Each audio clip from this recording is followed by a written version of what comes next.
Hello there. Hello, this is wonderful. Welcome.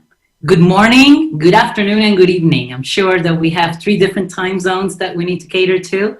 I am delighted to be here, and I am more honored than anyone else to be in this panel and be your moderator. I think we're putting the best people that I can think of to represent this talks and these topics that we're going to engage in into this panel. So funding and social impact. I think that we have plenty to talk about.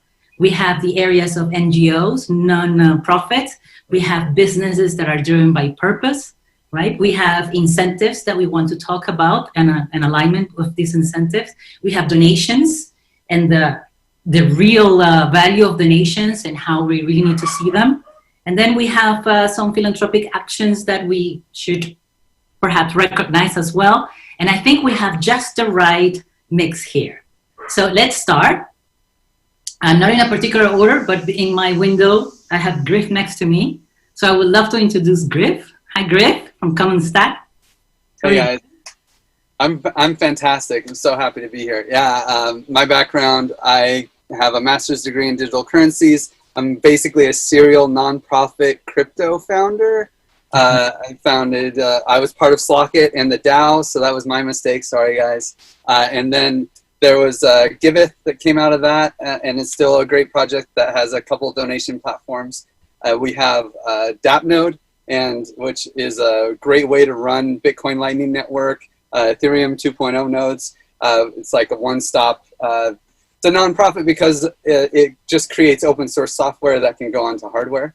And then I also started the CommonStack, which is the goal of the CommonStack is to create economies around causes and give value to public goods because they deserve it. And right now I'm working on a project called Token Engineering Commons because I really believe that we're building public goods that deserve to be well engineered and designed so they don't hurt people when they're get into use. Thank you. So a piece of information, Griff and I were part of the founding team of Giveth. So it's great to have you. Now we have Gabi from EthicHub. Hello there.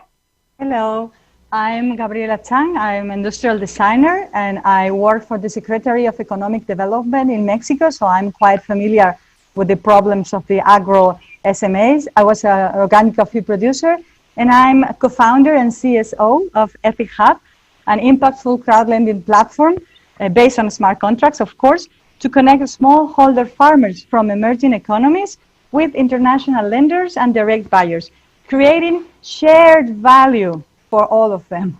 Thank you. Excellent. And don't forget that EthicHub was one of the first awardees for the Blockchain for Humanity Awards back in 2017. That's something that we feel very proud of. Wonderful starting point. Thank you. Exactly. So thank you so much. Now we have Connie from BitGive. Hi, thanks for having me. I'm Connie Gallippi. I'm the founder and executive director of BitGive. We were established in 2013 and we're the first official Bitcoin and blockchain nonprofit. And we have been focused on really working with NGOs for over 7 years now to leverage this technology, cryptocurrency, blockchain for good. And we now have a donation platform called GiveTrack, which we have over 20 NGOs in, I think, 24 countries on our platform. Not just fundraising in cryptocurrency, but actually using the technology and moving the funds globally on the blockchain for transparency and efficiency. So cool. Thank you, Connie. This is wonderful. And now, last but not least, we have Helen from the foundation, from Binance Foundations. Welcome. It's wonderful to have you here. Hi, Grace. It's my great pleasure to be on this panel. As you know, being one of the world's largest crypto exchange, Binance, we're very in the heart of how to shaping the fourth industrial revolution, use blockchain to actually empower the global people. That's why we set up the foundation. And I've been working in development for the past 10 years. I'm still a United Nations Goodwill Ambassador. I'm so delighted in the past 3 years at the Binance platform to piloting how to use blockchain to support the bottom billion people. That's wonderful. We are so happy to have you here, and we would love to understand a little bit more about what Binance Foundation is doing. So let's get started with some questions around nonprofits and value that they bring. So we actually had a little bit of a conversation backstage. We almost can say that we had our panel discussion already. So Griff, I know you had some really strong points that you wanted to bring up, and I know that Gabby had maybe some different views, so maybe we can have that conversation going here. Sure. Yeah, I mean, the main idea is, hey, nonprofits have value.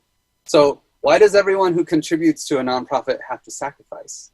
Donors are giving money and they're just losing money by giving it to them. People who work for nonprofits generally have to take a pay cut compared to their actual worth. Everyone who supports nonprofit causes loses.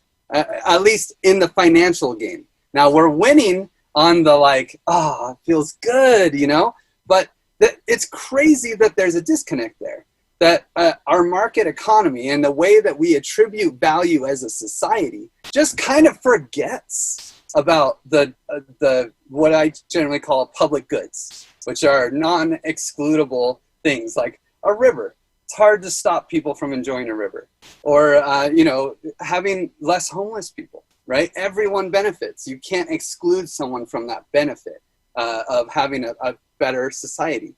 So with blockchain technology, we have the ability to create economies. If you think of an economy like a game where you get points and points are money, right? If you contribute to nonprofits, sadly, you're losing the game. You're giving away your points. You're never going to get the high score. We got to create games where contributing to society in a beneficial way scores you points, you know? And that's what I'm working on with the CommonStack. And I think that's what most of us are working on, is trying to figure out how do we make it so people score points when they help and make the world a better place. I think we have a good lineup for that regarding incentives, right? And aligning to this incentive. But Gabby had a different opinion on this. What was that? Yes, I think shared value generation is possible with blockchain. I think our current financial and then economic system is broken. It doesn't work. It has left out a quarter of the world population. So nobody can tell me it's working because 1 out of 4 is out.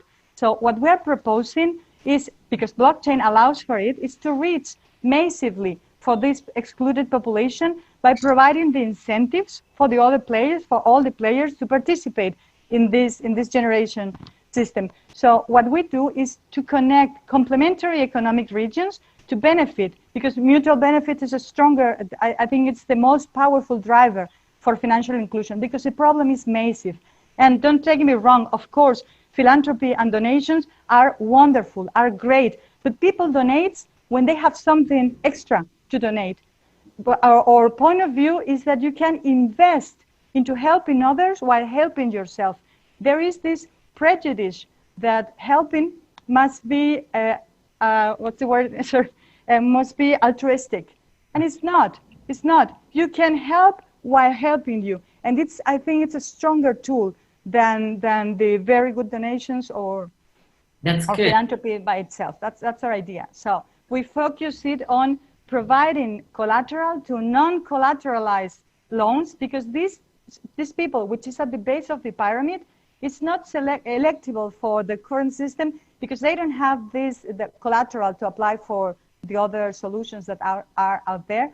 And I think blockchain has the power. It's something massive to have these changes. So I don't propose to keep doing the same that we did before faster. I propose to do something new. And we are achieving it because after 2 years of working, we have a 0% default.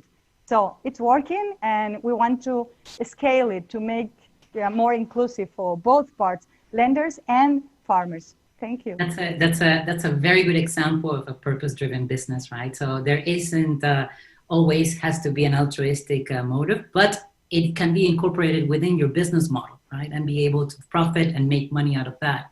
So a model is absolutely important. Now I see that we have two different things, and I want to go to the NGO side. So we talked about how we're creating economies, but then on the NGO side, we are certainly, clear of the need to be able to relieve what we have there, right? There's a problem, there's a gap, and we're looking at solutions that can bring, better solutions into the future. But today, we have to deal with these problems that we have at hand. And I think foundations such as BitGive and the Binance foundations are there to actually tackle the current situation.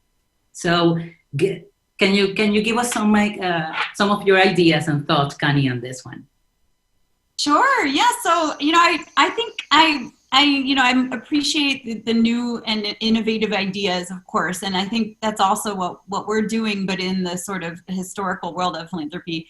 But I also want to say that I don't think we're losing when we give. I really don't. And even from a financial perspective, most countries, most regulatory environments have some way to incentivize that and for people to actually benefit from donating. Usually it's through tax benefits, but it is something that you can, as an individual, also benefit from typically. I mean, not everyone in society, like Gabriela was saying, has something to give, but I don't think people are losing when they give from that perspective, but also that, as I was saying backstage, it's an investment in our fellow human beings and in our environment and in our community. And that does also pay back and give back to individuals and the community as a whole. So to me, it's not a loss in any way. And it's more than just feeling good about it. It's actually investing in fellow human beings and your community and your environment. So, what we do at BitGive is we're really focused on leveraging this technology, as you said, in the existing institutional systems and NGOs, but in a very cutting edge and very innovative way that we're still, I think we're still at that bleeding edge where there's a lot of adoption needed and a lot of education needed, even though we've been at this for many years.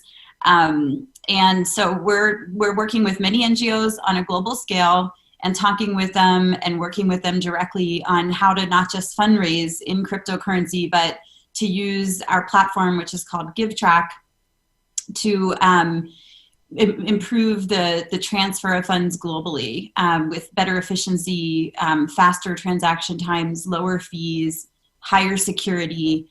But we also are really highlighting the transparency aspect. So you can see what happened to your donation. You can be connected to that impact in the way that you are supporting others in your community. And in theory, all of these things help to improve the effectiveness of philanthropy so that we actually move the needle on these issues in our culture, in our society, in our world today, instead of just sort of slowly chipping away at them and not necessarily getting anywhere. That's excellent. Thank you, Connie. This brings me to the next topic as well. And Helen, I think that you are the right person to talk about this. You have been very active in making sure that you can put the relief fund in place for situations such as COVID, such as the Beirut Relief Fund. So these are, events that, unfortunately, people actually, will be very impacted by that. But if we give something to them, if we put something in this fund, I think we can alleviate a lot of these problems. Please tell us a little bit about your part of the business model there. Sure. I would like to say three things. Number one, I think actually Binance has been committing about like 5 million during COVID. But actually, I think committing the finance is not something we are proud the most. We are very proud actually we are using blockchain technology while the world is dysfunctioning. Within less than 3 months time, we were able to support 25 countries using blockchain technology and then supporting people on masks, breathing machines. Everything is transparently recorded on the blockchain technology. Everything's transparent. The reason I'm saying that, I think it's all about implementation. Going back to the early discussion about NGO, in our opinion, whether it's a black cat or a white cat, as long as you catch the mouse, it's a good cat. I think actually the current situation about NGO is whether the existence of NGO, what exactly the problem they solve. Because if you look at the world from a more holistic perspective, There's the second industrial revolution, the third industrial revolution, and now we're in the beginning of the fourth industrial revolution.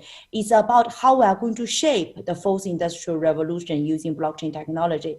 But if we look at the history post-Second World War, since 1960 to 2008, globally, there's about 200 developing economies. But there's only 2 economies actually moved from lower income status to higher income status. That is South Korea and Taiwan. China likely to be the third one by 2030. Out of those 200 developing economies, only 13 of them moved from middle income status to higher income status. Out of those 13, 8 of them are in Europe. The other 5 actually are in the Asia 4 tigers plus Japan. So if I'm looking at the post-Second War, our human history within those 60 years, actually the whole development model actually is a failure. The NGO didn't really support those countries on their economic transformation. For example, in Africa, in Latin America, millions of money has been spent. I think currently, why there's a need for blockchain, because there's a trust in the NGO system. And that's why I think now if we're really working using blockchain, we need to really make a successful examples instead just talking about big visions. So this is something I think for Binance we're very proud of, is in the past 3 years, when we first set up the foundation, instead, talking about how great we are, we actually put down a team working in Africa, working with the African people, because we think internet, what happened with internet, it actually allowed the free transfer of information. Blockchain should allow free transfer of values. If we are thinking a world within 20 years, the world there's no border, we're able to free transfer of information, but then somebody have to build a basic infrastructure. So we actually went into Africa through actually building a transparent donation system. But in this process, we empower the bottom billion with crypto ID, crypto bank account. This actually is the basic thing to empower them with the basic crypto infrastructure in this whole society. I think this is something we're very proud. Actually, we were in a short scale, demonstrated quick success down there. And then the project has been actually evolving into supporting the first pink hair token, which is the industry stable token project, impact token project. I think has been very, very well received by developing countries. So the thing actually I want to highlight is all about implementation, successful examples, instead just talking about big visions. And this is something for Binance we're really focusing on. It is clearly a very good point. Implementation is everything. It's actual, it's tangible, it's what's here. And I think that's probably where really the benefits and the value that we're bringing is where it hits that tangible moment. So we talked about the technology and in the technology that we are all involved with, and blockchain specifically, how that technology is really bringing us the tools to make things better, right? We talked about how this is also part of creating incentive and alignments of incentives that we can put in place. And I think that it is important for us to understand where this fits the best. And we are already stated in this particular panel that we're looking at 2 views, right? The NGOs relief at the moment that it's happening, but also what are we creating towards the future to minimize those gaps, to minimize that inequality that we are dealing with. So who wants to talk about incentives and alignments of incentives? I can always dive into that. It's on the CommonStack webpage. It's like realigning incentives around public goods. I think to really dive into it, though, I want to start with governments. So NGOs are actually just the government relief, like there's very few like clean water charities in the United States, because clean water is generally provided by the government. But you go to Africa, you go to Venezuela, you go to these other countries, well, where the value is not coordinated effectively by the governments, then NGOs fill the gaps. And so when we're talking about aligning incentives, we really need to scope out a little bit, to step back and realize that it's not just for NGOs, it's also for governments. The fact is, when a bureaucrat makes a decision, right, they get if they make a good decision, they get their salary. They make a bad decision, they get their salary. That's not a good alignment of incentives for proper decision making. If a decision maker wins, then they should be rewarded. If they make a bad decision, they should be punished, in effect, right? And so if we want to align incentives properly, we need to scope out and actually look at replacing governments with economies. I know there's a lot of crypto anarchists out there. Call me guilty, okay? And a lot of times we go with the libertarian philosophy. It's like, we don't need governments. I mean, that's a great story, and I agree that we can do better than governments, but governments are serving a purpose. So if we want to get rid of governments, then we need to find a way to do what the governments are doing better, 10x better, to replace the incumbents. So this is the NGO approach, because the NGOs and the governments, they're solving the same problems. They're just, NGOs do it from a grassroots approach. And so this is why NGOs are so great for the crypto movement, because they're the place where we can play. No government is going to come down on someone who's trying to help orphans, okay? They're not going to be like, that's a security. No, that doesn't happen, right? This is a very safe place where we can play with new economies that solve real problems for real people. And then eventually, I want to just sell it to the crypto anarchists. If we realign the incentives properly, then we can take away the actual services that governments provide, because they don't need to do it anymore. Look, we created a public goods economy that builds all the roads because roads have value. So we create an economy that appreciates that value. And then we can actually, this is the replace, kill the government with 1,000 little cuts approach. There you go. So talk about some incentives. Yes, please, Helen. I actually like to elaborate on that. In my opinion, actually, I think it's too general just saying governments, because there's a vast difference within different governments you are building with. That's why, but I want to share something. I think actually the world really need is successful examples. If you can find certain governments who's understanding the technology, who's willing to work with the NGOs to set up some successful examples, I think there's a big snowballing effect to really make the concrete success. And this is exactly on the ground we did. When CC, actually the founder of Binance, decided to set up the foundation, and then we think we want to help Africa, but the important thing is we need to know whether they're willing to accept our help. So we actually went on a tour in Africa. Something really touched both of our hearts. When we met the president of Uganda, he was 74 years old. Clearly, he's not technological savvy. When we talk about crypto blockchain, clearly he's understand only the very basics.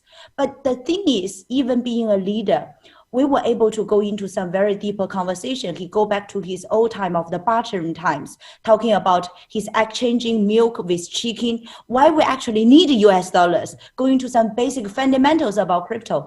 But after that deeper conversation, what happened is he looked at CZ and me and he said, you know what, my friend, today, African countries have a choice. We have a choice to decide our development path. We also have a choice to choose our partners. I think with what you call fourth industrial revolution, we should not become followers anymore. We should be in the fronting line. That's why I want you to come to my country, to work with my people, to develop a solution that will work for them. That's actually why Binance chose the first landing ground in Africa, in Uganda, because actually the leader has at least the willingness to work with us. So that is something I don't want to generalize governments.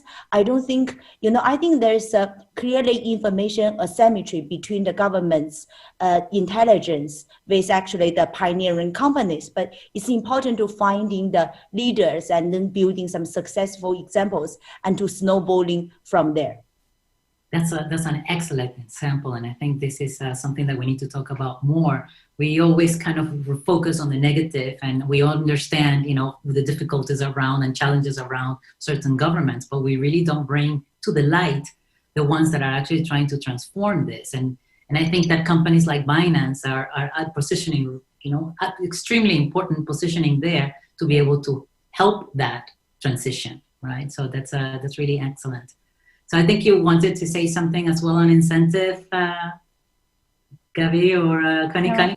Yeah. I liked very much what Helen just said about Africa and this government, because when you're trying to help, I like this sentence I've heard in another forum about sustainability.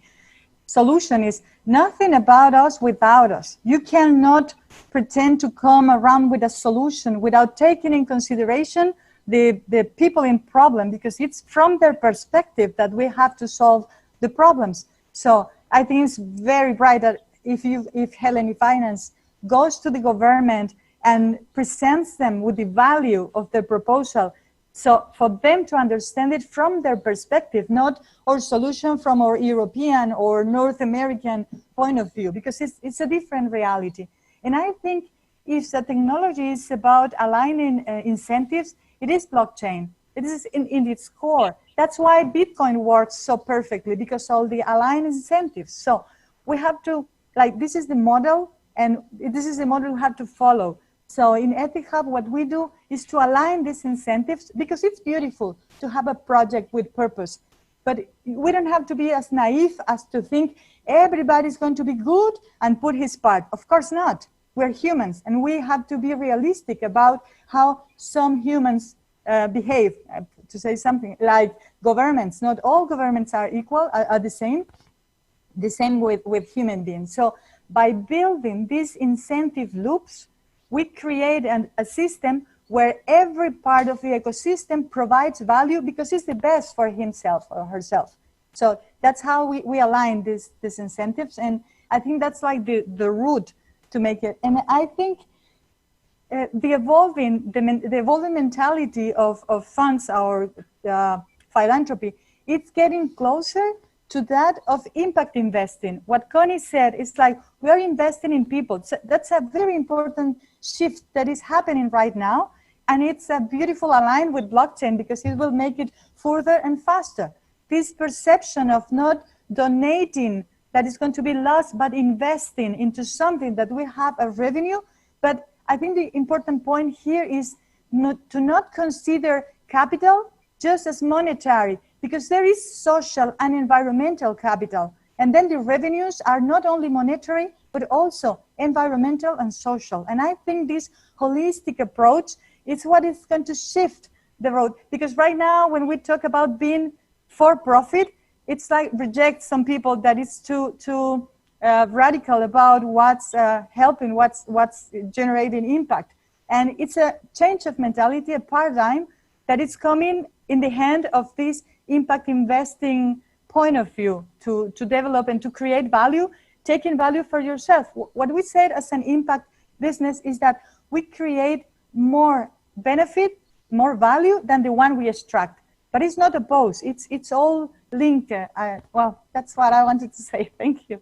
Very good. Thank you so much for that. I think that you have brought up a few points that I would like to throw in there. But first of all, I'd like to ask Connie whether she wanted to add something on this particular topic of the incentives. Yeah, thank you. I did actually, because I was thinking when Helen was talking about approaching governments, that it's similar to what we're doing, but with NGOs, because you have to bring them along, and not everyone's willing, that's for sure. But if you reach out to the like us for NGOs, and talk with them about this technology, what the incentives are for them, and educate them about it and why they should care and why they should try it and what it can do for them and the causes they're trying to solve in the places they are in the world.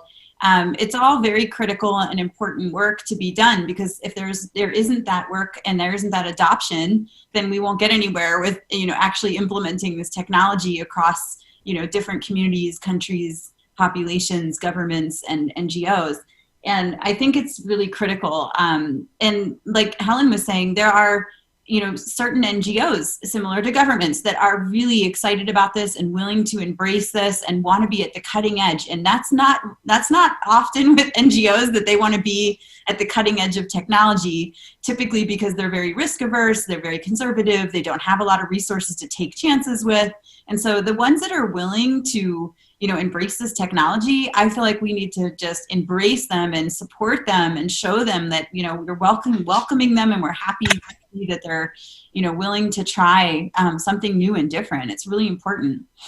I think that's an amazing way to get started on the next topic. But I wanted to just pause for 2 minutes and kind of recap on this. It is important that you talked about the incentive and how the incentives will lead us to maybe some common good or to the objectives that we want to meet. But I think that essentially it's a mindset, right? That we're trying to kind of adjust and be able to understand where value is and how that value needs to be shared and how value needs to be created. But it's still, at the end of all this, it's still a mindset, right? How do we do this? That's why we talked about businesses and bringing purpose. Like, for example, Binance, just not, let's consider Binance as a business without the foundation itself, is actually also meeting some of the targets by doubling the donation. I think that's one of the business models that they have used, right?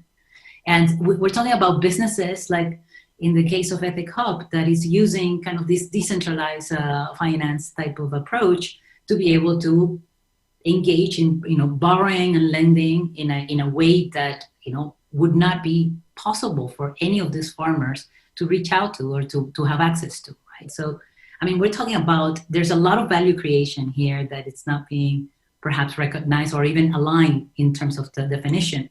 And I wanted to kind of get your thoughts on, and then I wanted to just say that the Blockchain for Humanity Awards were announced last night.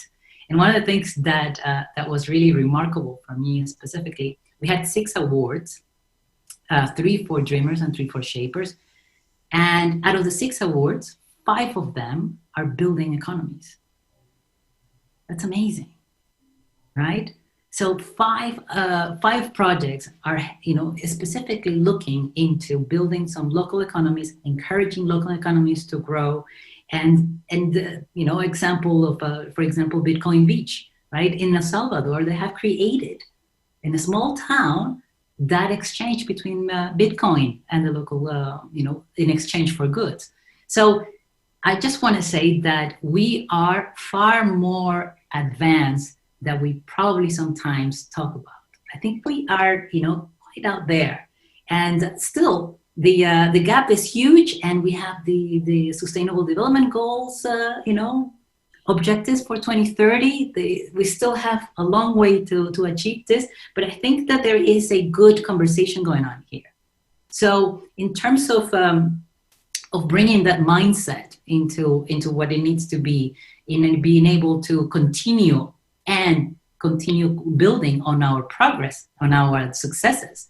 What do you think from each one of you? I would love to hear, building on your success, what's your next step? Yeah, I mean, I guess it's my turn. So I couldn't agree more with what Helen was saying about actually having tangible success and also not going into Africa and telling them how to solve their own problems. And this is something I learned the hard way by running with Grace, by doing Giveth for 3 years. And I'm sure Connie's seen it too, where it's like, I want these nonprofit people to start using this technology. And it's like, let me explain how mining works, right?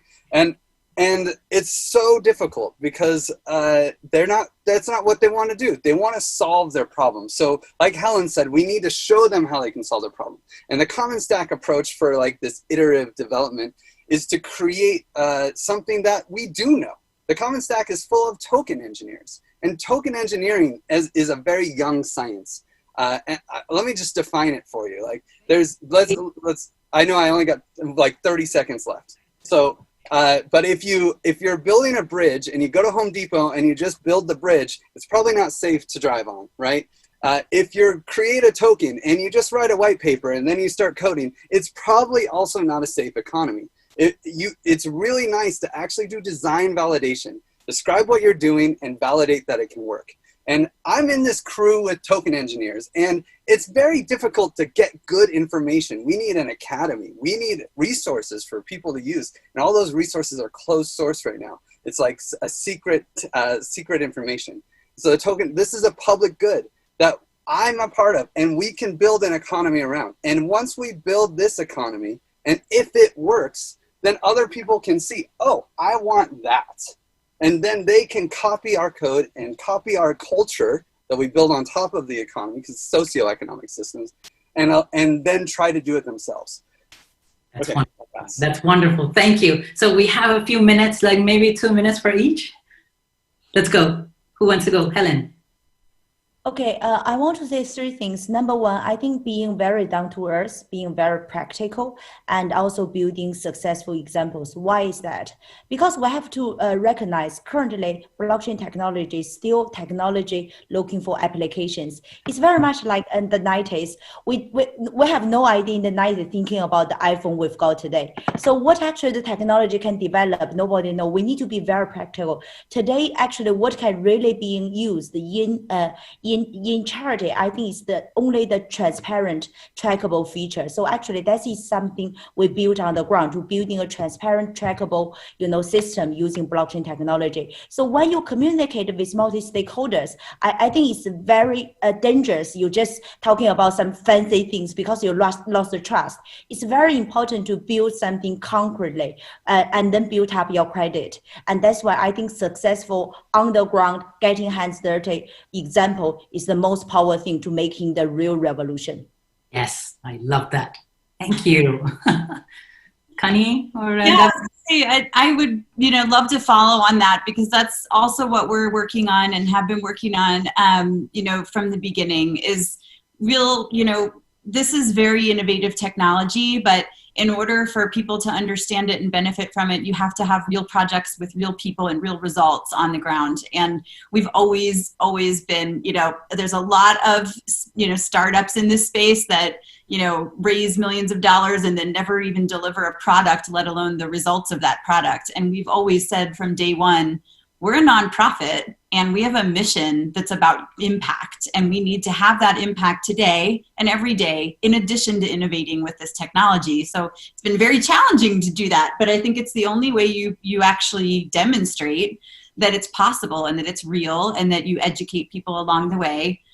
We've always had nonprofits that, as Helen has said several times, are in the community, working with the community, are part of the community. We're not coming in as, white people from the US who think they know about technology. Like, it's about partnering with nonprofits that are already embedded in that community and in that environment and who actually know what they're doing to make a difference on the ground.